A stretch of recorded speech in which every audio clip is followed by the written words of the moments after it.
سب سے پہلے مشترک حقوق، کہ جو شوہر اور بیوی کے درمیان مشترک، ان میں سب سے پہلا مشترک حق وہ ہے غلطیوں سے، ایک دوسرے کی غلطیوں کو نظر انداز کرنا، معاف کرنا اور بڑا دل کرنا، اور خاص طور سے وہ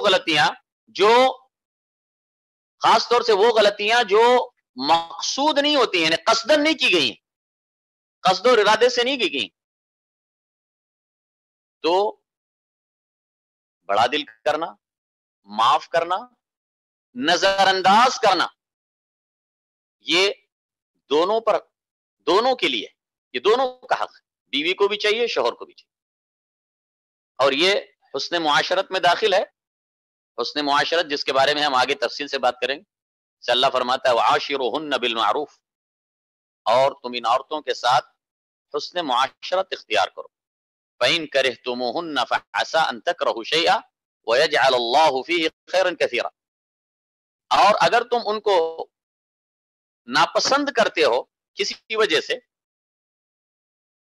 ہو سکتا ہے تمہاری اس کی شکل پسند نہیں ہے، اس کا رنگ پسند نہیں ہے، اس کی کوئی عادت پسند نہیں ہے، اگر تم انہیں ناپسند کرتے ہو تو بھی جو ہے نا ان سے اچھے برتاؤ کرو، پھر بھی، کیونکہ فَعَسَىٰ أَن تَكْرَهُوا شَيْئًا، ہو سکتا ہے کہ تم کسی چیز کو ناپسند کرو، وَيَجْعَلَ اللَّهُ فِيهِ خَيْرًا كَثِيرًا،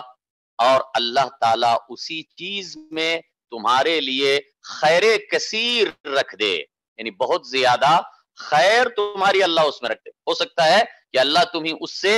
بہترین صالح اولاد عطا فرمائے جو تمہارے لیے خیر کثیر کا سبب بنے۔ اسی طرح اللہ کے نبی صلی اللہ علیہ وسلم نے فرمایا لا یفرق مؤمن مؤمنہ ان کرہ منہا خلقا رضی منہا آخر، کہ کوئی مومن مرد کسی مومن بیوی سے نفرت نہ کرے، اگر اس کی کوئی عادت اسے پسند نہیں ہے تو ضرور اس میں دوسری ایسی عادت بھی ہوگی جو اسے پسند ہے۔ تو ایک دوسرے کو معاف کرنا اور غلطیوں کو نظر انداز کرنا، صرف نظر کرنا، یہ بہت ضروری ہے اور یہ مشترک ہے۔ دیکھیں حضرت ابو الدرداء صحابی ہیں، ان کے بارے میں آتا ہے کہ انہوں نے اپنی بیوی سے ایک بڑا جو ہے شاندار نصیحت کی اپنی بیوی کو۔ انہوں نے کہا کہ جب تو مجھے، یہ صحابی ہیں ابو الدرداء، انہوں نے ام الدرداء سے کہا جب تو مجھے غصے میں دیکھ، جب میں غصے میں ہوں تو مجھے راضی کرنا اور منا لینا، اور اگر غصے میں ہے تو میں تجھے منا لوں گا اور راضی کر لوں گا، اور پھر کہنے لگے اگر ہم ایسا نہیں کریں گے تو ساتھ نہیں چل سکے۔ یہ بڑا بہترین اسلوب ہے، بڑا بہترین طریقہ ہے اور بڑی حکمت کی بات ہے جو حضرت ابو الدرداء نے فرمائی۔ تو یہ پہلی بات ہو۔ دوسرا مشترک حق وہ ہے دکھ اور سکھ میں ایک دوسرے کا ساتھ دینا، اور یہ بنیادی چیزوں میں سے، کیونکہ اور یہ جو دکھ اور سکھ میں ساتھ دینے والی بات کر رہے ہیں، یہ اس مودت اور رحمت کا یہ بنیادی تقاضا ہے جس کا ذکر قرآن کی آیت میں ہے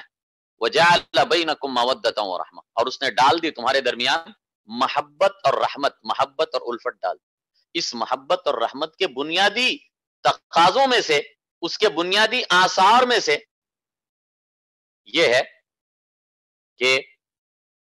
دکھ اور سکھ میں ایک دوسرے کے سچے ساتھی بنے۔ جب آپ دوسرے کی مصیبت میں اس کے ساتھ دیتے ہیں، اس کے ہمدردی کرتے ہیں، تو اس کی مصیبت کا جو اثر ہے وہ کم ہو جاتا ہے۔ اور اسی طرح خوشی میں جب خوشی کو شیئر کرتے ہیں، دوسرے کے سامنے والے کی خوشی سے آپ خوش ہوتے ہیں تو سامنے والے کی خوشی اور مسرت میں اضافہ ہوتا ہے۔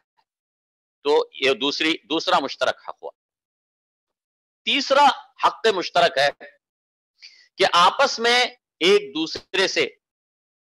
خیر اور بھلائی اور نیکی کے کاموں میں تعاون کرنا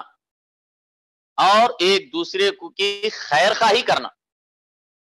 جیسا کہ اللہ نے فرمایا وَتَعَاوَنُوا عَلَى الْبِرِّ وَالتَّقْوَى وَلَا تَعَاوَنُوا عَلَى الْإِثْمِ وَالْعُدْوَانِ، کہ تم آپس میں ایک دوسرے سے تعاون کرو نیکی اور تقوی کے کاموں میں، اور جیسا کہ اللہ تعالیٰ نے فرمایا